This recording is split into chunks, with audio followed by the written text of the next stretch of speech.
Help me reach 1,000 subscribes. Support the video with a like and leave your thoughts in the comments. I read every comment. Thanks. She said it casually, almost rehearsed. Relax. It's only coffee with a friend. Elizabeth didn't look up from her phone. Morning light filled the kitchen, burnt toast in the air. I nodded. Years of marriage teach you how to nod without agreeing. Still, the word only stuck with me, like she needed it more than I did. I'm James, 44, logistics job outside Manchester.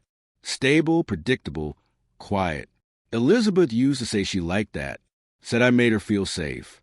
Somewhere, safe became boring, and boring became invisible. Coffee with a friend shouldn't have mattered. I trusted her. Never checked her phone. Never asked questions designed to hurt me. But I asked anyway, which friend? She paused and said, Mark, from work. Tight smile. You've met him. I had. Once. Barbecue. Strong handshake. No wedding ring. Elizabeth had called him harmless. That word again. She grabbed her coat. Don't wait up. The door closed softly. I stood there longer than I should have, wondering when I'd started feeling like background noise in my own life. If this feels familiar, tap like so the story reaches people quietly standing where you are.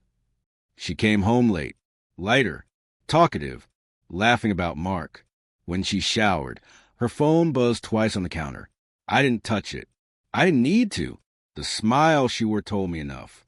Weeks passed. Coffee became walks. Walks became drinks. Drinks became excuses.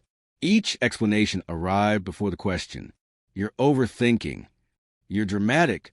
Nothing's going on. Funny how often people say that when something is. I asked calmly one night, is there something I should worry about? She sighed. Why do you assume the worst? That hurt more than a confession. My feelings were an inconvenience. If you've heard that before, comment familiar.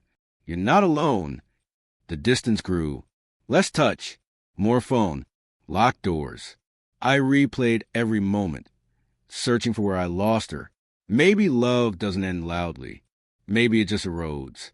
Then one afternoon, her laptop sat open.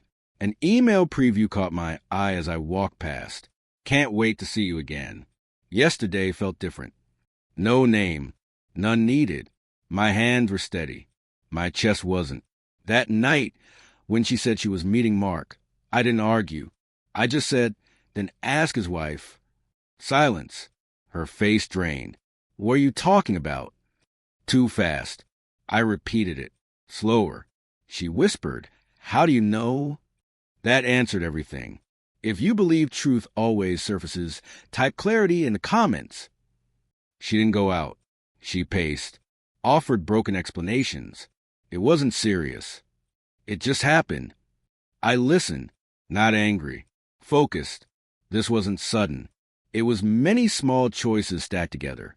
If someone you care about needs this reminder, share this story thoughtfully. By the time she sat down, I'd made a decision. I just hadn't spoken it yet. Before we go on, do emotional boundaries matter as much as physical ones? Comment your thoughts. The house felt heavier that night. Elizabeth went to bed early.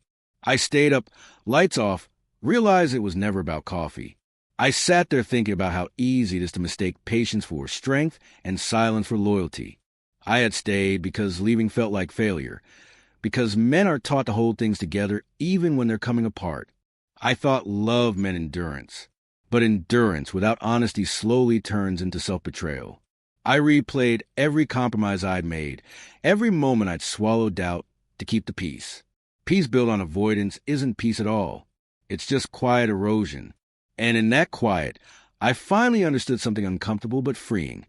Staying without respect costs more than leaving without certainty. The clock ticked louder than usual. Outside, a car passed, tires hissing on wet pavement. Life was still moving, indifferent to my hesitation. I realized nothing dramatic had to happen next for things to change. Sometimes the shift happens internally, when the story you've been telling yourself no longer fits the evidence in front of you.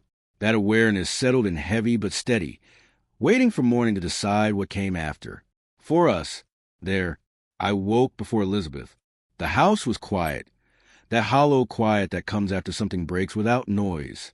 I made coffee, black, sat at the table, and waited for her to come downstairs. When she did, she looked smaller, like the way pretending had finally caught up. She didn't say good morning. She just sat across from me, hands wrapped around nothing. I didn't plan it, she said softly. It just happened. I nodded. Things like that usually do.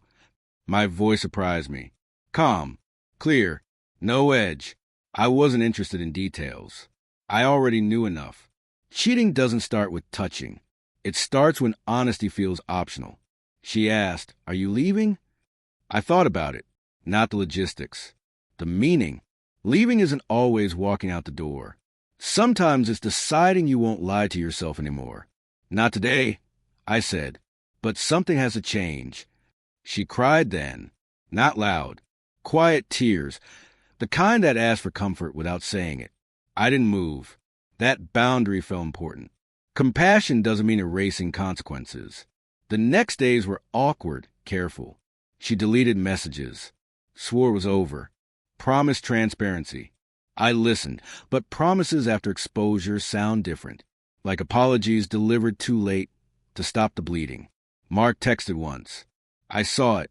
She showed me without being asked. He says he's sorry. I almost laughed. Sorry people get caught, not sorry they cross lines.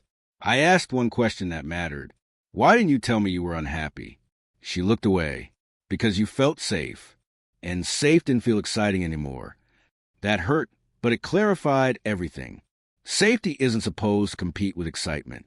It's supposed to be the ground it grows from. If you trade it for novelty, you don't lose love instantly. You lose it slowly, choice by choice. If that distinction matters to you, comment boundaries below. We decided on counseling, not as a rescue, as an evaluation. I needed to know whether she wanted the marriage or just relief from guilt. Sessions were honest, uncomfortable. Patterns emerged.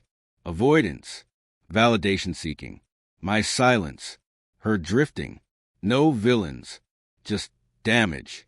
One night, weeks later, I said out loud, I don't trust you yet.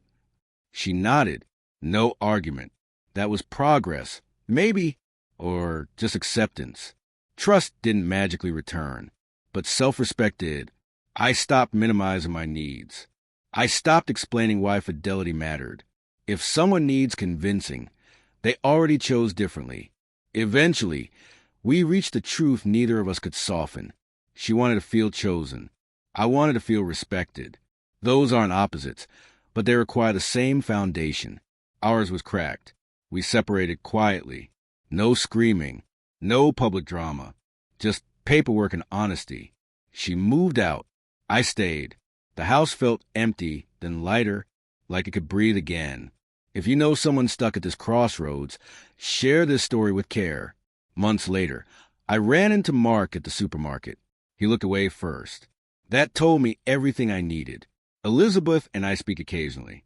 Cordial, distant, real. I learned something I wish I'd known earlier.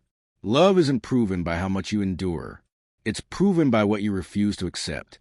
Boundaries aren't punishments. They're instructions for how to treat you. I don't hate her. I don't regret loving her. I regret ignoring myself to keep the peace.